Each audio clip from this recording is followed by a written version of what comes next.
When people enter the Indian Police Service, the IPS, they are starry-eyed and they have Singham-like idealism in mind. But as days roll by and they become part of the system, their idealism waxes and wanes. And the first sign of this is when the officer begins to think in terms of what his political boss wants rather than what the law demands. I was posted as the Deputy Commissioner of Police, Bengaluru City Armed Reserve, and my job was to supervise man management, personnel deployment, and therefore I took stock of the situation as to where my boys had been deployed. And to my utter shock, I found that a number of politicians, the public representatives, the MLAs, MPs, MLCs and so on, had kept gunmen in excess of the authorized number they were supposed to keep. Now, I made a list. There were 82 politicians who had kept about 216 gunmen in excess of the number they were entitled. I started withdrawing them. The first resistance came from my own boss, who reprimanded me in front of my subordinate officers. Yet, undeterred, I completed the task. I withdrew till the last excess gunman came back to the unit. In the same stroke, I also withdrew 8 brand new SUVs kept by the then ex-Chief Minister of Karnataka. The man had stepped down from the post of Chief Minister, yet the vehicles had continued to be with him. I withdrew the vehicles, but I often wondered why my predecessors had not acted.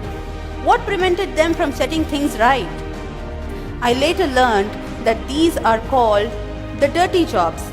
They are unpleasant tasks, inviting the wrath of the politicians, and nobody wants to do them. Frankly speaking, I did not think of the consequences. There was no need to, because I was clear in my mind that I had acted in a manner most transparent and accountable, which every public servant is expected to. Now, after this report, I was slapped a defamation suit notice. So what is the take home? If you stir hornet's nest, be prepared for all kinds of oddities and notices. So challenges therefore are manifold. Yet, if the officer is willing to take risks, if the officer has nothing to hide, if he is clear in mind that he has acted lawfully and is fair, if he does not cling on to politicians for perks, cushy postings and so on, and last but not the least, if he has kept his bags packed ready to move out anytime if transferred, then such an officer, he or she, becomes a force to reckon with. After taking head-on the mighty and powerful on several occasions, if I am alive and kicking and able to deliver a TED Talk before you all, you can imagine the robust protection under law available to the bureaucrats for acts done in official capacity. And therefore, I find many of the fears of bureaucrats to be unfounded and baseless. Now, you might see that it's a commonplace knowledge that the MLAs, the MPs, the MLCs, these posts are created under the Constitution of India, but one must not forget that it is under the same Constitution the All India Services, the IAS, the IPS are created.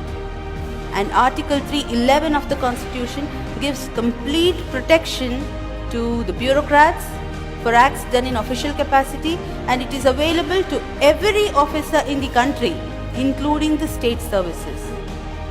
So the day the bureaucrats are able to come out of the phobia of transfers, the phobia of politicians, we will have the best bureaucracy in the world.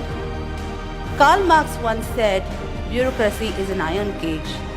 But I find that our bureaucrats have chained themselves. They are the ones holding the chains. The day they break away from these self-imposed chains, the day they start exercising their real powers, we will see a new India. Thank you.